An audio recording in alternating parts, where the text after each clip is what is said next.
Hey guys, how's it going? It's early morning. I got a package today. I wanted to share it with you guys. I got a few custom knives recently, and I'm very happy with it. The VCP Les George and the Strider SJ75. Absolutely love them. But I was warned, you know, once I start getting customs, I'm going to start getting the custom bug, and I think that's right.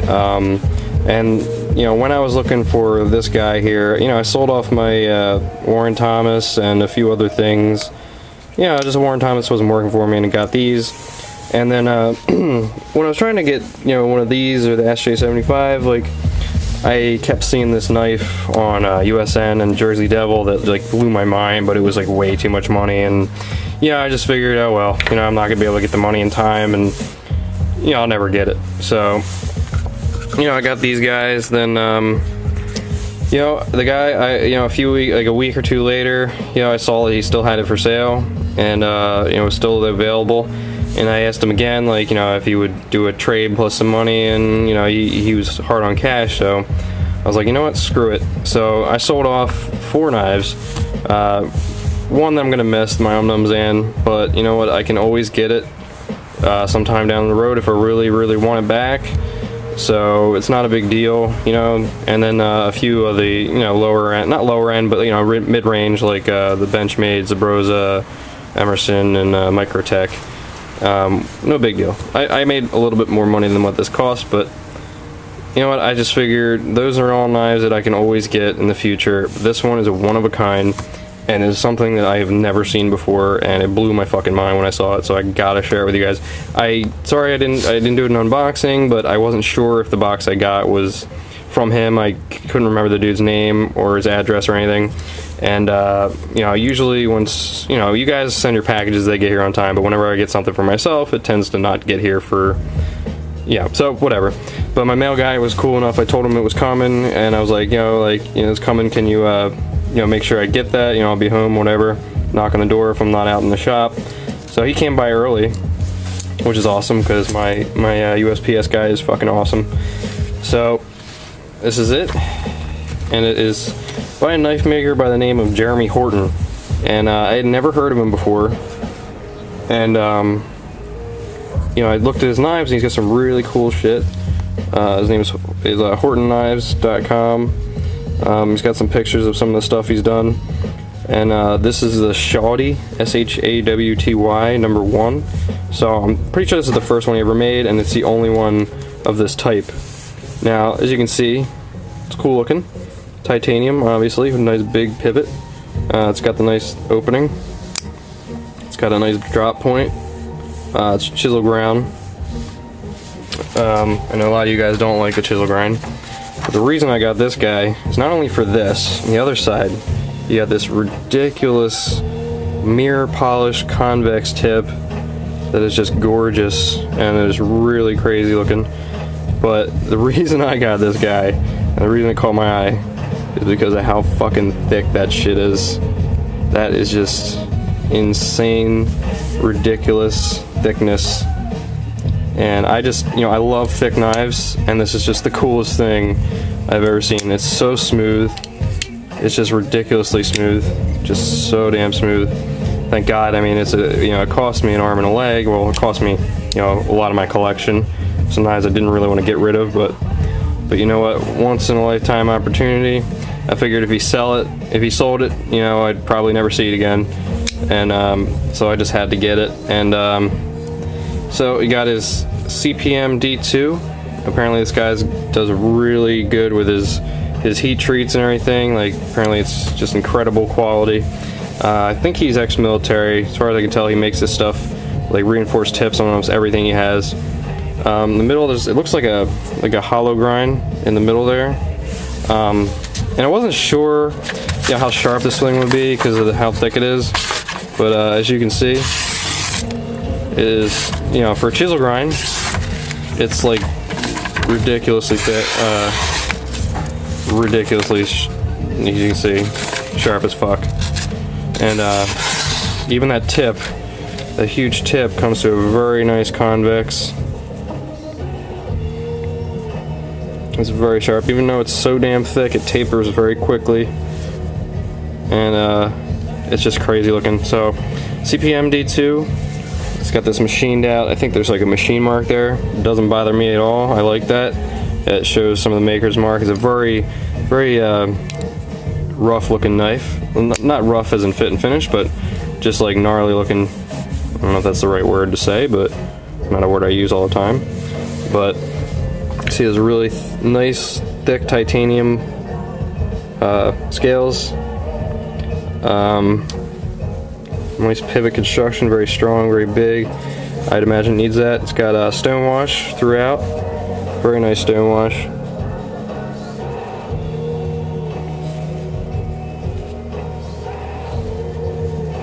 And mirror polish up here, like I said. The pivot is sandblasted, which looks cool.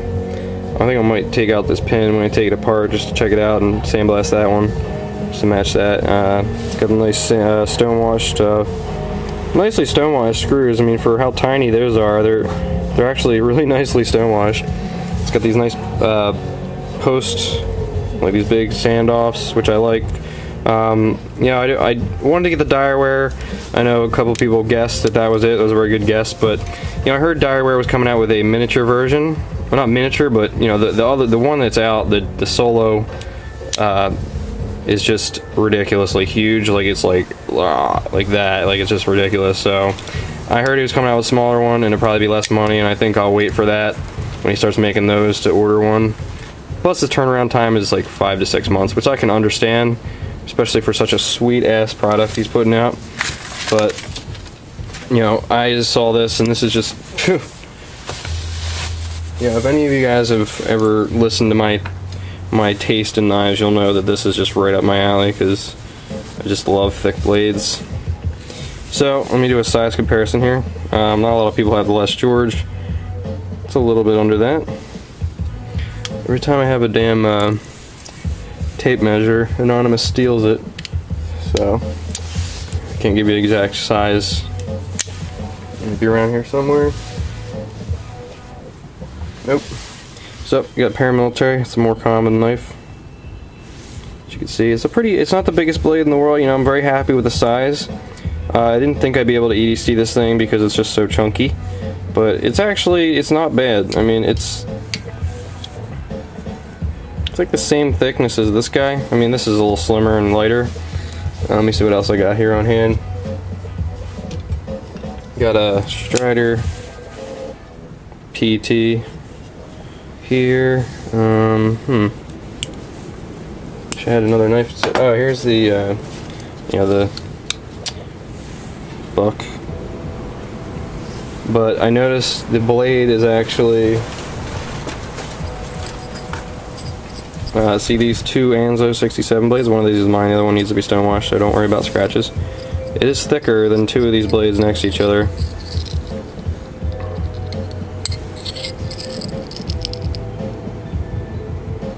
I just can't believe how thick this thing is. It's ridiculous. It might be the same thickness, but two blades together equal the thickness of this one blade. It's just insane. And you know, I was worried just about this knife in general. Like, I really wanted it, but now I'm realizing I can actually EDC this thing. It's very light. It's just, I thought it would weigh a ton, but the only thing I don't like is this titanium clip. I mean, these clips are always like this. They tap and they're loose. They're really good clips. It just, they feel like they're loose or something. But I like a nice solid, like, really love this clip on the Les George. Just awesome clip. It's titanium, and you know, it's loose like that. Well, it's not loose, but you know, it's titanium. It's thin, so you know, it's not rigid like steel.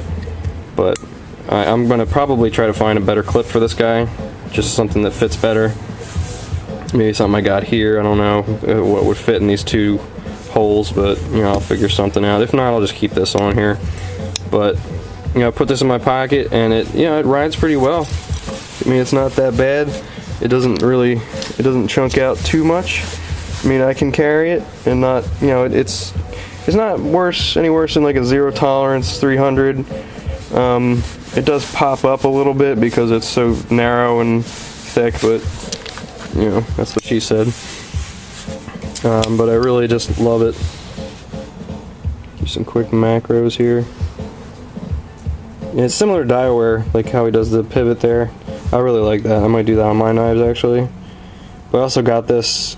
Some of these knives I just have to have to just see them, you know what I mean? Like, me and Anonymous just kind of, every time we get to see these knives, we take them apart and pretty much analyze everything there is to analyze about them, so our folders are perfect when they come out. It's got a very nice, I mean, this is just so damn smooth. I mean, it's, he must have carbonized it, I don't know if he did, but the detent's amazing for such a big blade, you know? And you can just whip it right open. It's like smooth like a Sebenza or an Zan. Get that nice pivot.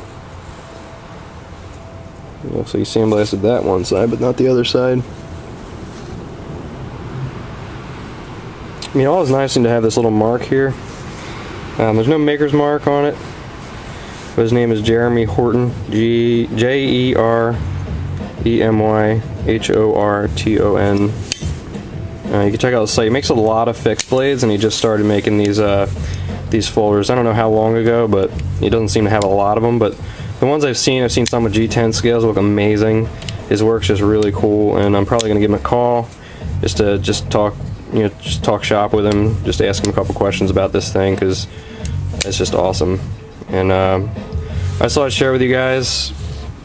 This is what happens when you trade off a whole shitload of knives. So I just figured, once in a lifetime opportunity. You guys may not like it, but you know, personal preference here. I just love the way that looks. It's just really something unique that I've never seen before, and I'm very, very happy with it. I can't wait to I'm gonna use it too, because this isn't something I'm gonna have forever. Never gonna sell it, never gonna trade it, you know, maybe unless something crazy comes up, but I don't see myself ever trying to. There's never gonna be something like this again that I've seen. I mean, look at that. And it's perfectly, it's like centered nice as shit. It doesn't rub at all either, you know, it doesn't even really move when you open it. I figured you press it like that and it would rub. Nope, doesn't touch at all. And that lockup is, this thing feels like a tank vault. Alright, but anyway guys, this is running too long. Sorry, I'm very excited. I'm just kind of, whenever I do these damn unboxings or openings, I just kind of look at the knife through the camera because I just got it. But I do know that he has a special way of sharpening, so gonna ask him about that. So, but the cold is making this look worse, not as mirror polished. And guys, thanks for watching. I hope you enjoyed, and I got some knives I'm already done pimping today. Got a good start, so later.